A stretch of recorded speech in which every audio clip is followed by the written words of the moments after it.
Дорогие друзья, молодежь города Алматы, мы как молодежный ресурсный центр города направляемся на пик Абая, так как сегодня Международный день молодежи, а также знаменательная дата 175-летия нашего великого поэта Аглая Кунанбаева.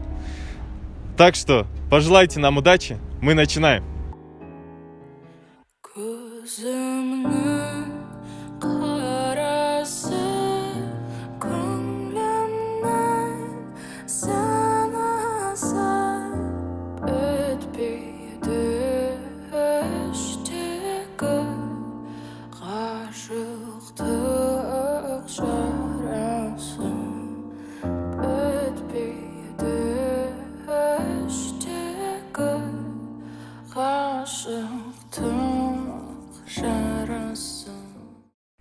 Біз Алматы қаласы жастар ресурстық орталығы халықаралық жастар күнімен ұлы Абай ақынның 175 жылдығына орай Абай шыңын бағындырдық.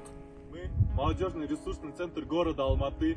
Сегодня Международный день молодежи, а также к 175-летию великого Абая Кунанбаева покорили пик Абая. Жастар күні құтты болсын!